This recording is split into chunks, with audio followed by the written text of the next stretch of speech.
Welcome to a mini workshop on Grammarly, the grammar checking tool you didn't know you already have. I'm Maya, the English Language Support Officer at IMC. Let's get started.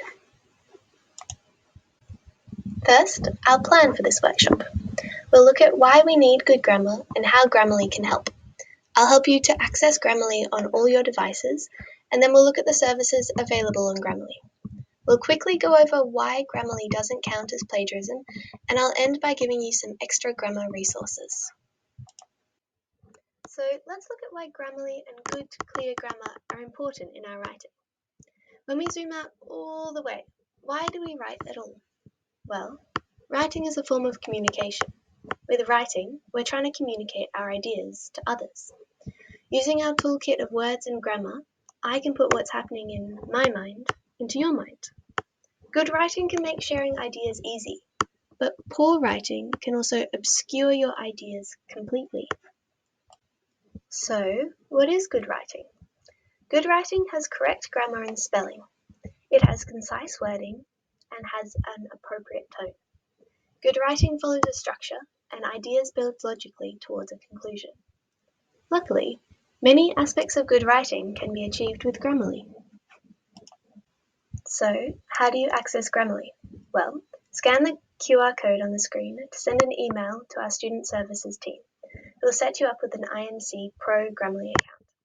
Remember that this will only work if you use your uni email. You'll also need to download the app. You can do this yourself by Googling Grammarly, or you can follow these QR codes. Okay, so now you've got Grammarly. But what can it actually do for you? Well, your Grammarly account includes 3 devices across which you have access to a proofreading tool, a referencing tool, and a paraphrasing tool. First, the proofreading widget. This sits in the corner of your screen and lights up with suggestions for grammar, spelling, punctuation, and tone. It will give you suggestions for any app that you open up, and it looks like this green bubble on the screen.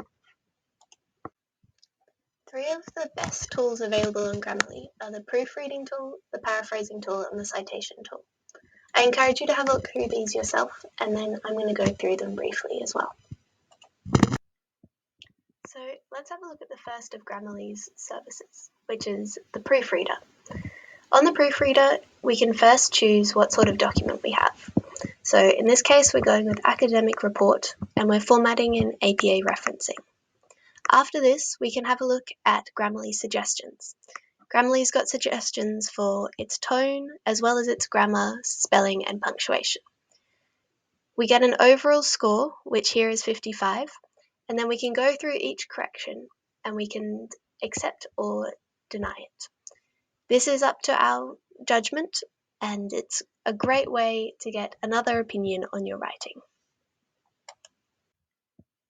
So let's have a look at the first of Grammarly's services, which is the proofreader. On the proofreader, we can first... Now let's have a look at Grammarly's paraphrasing tool.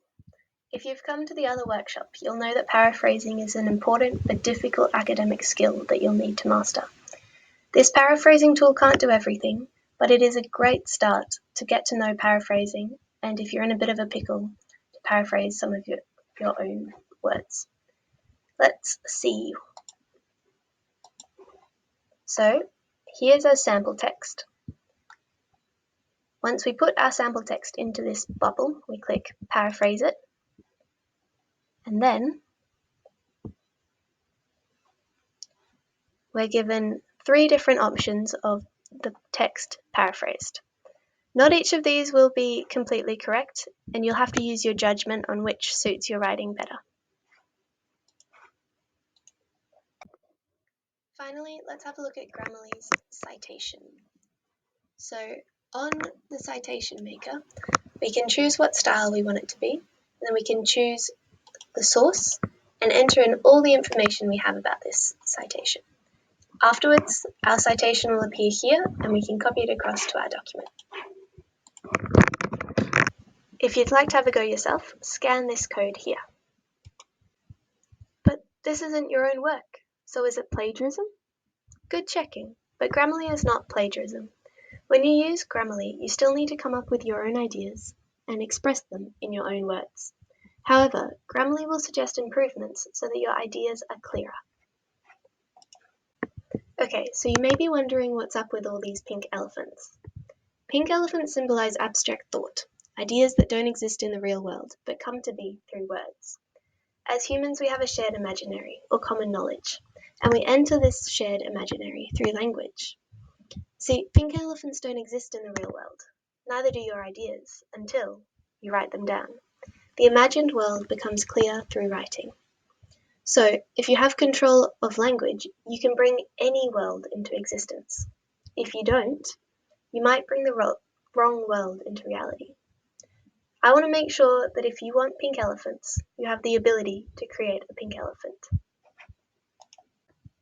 Lastly, I highly recommend checking out this comprehensive grammar guide and interesting grammar blog on Grammarly.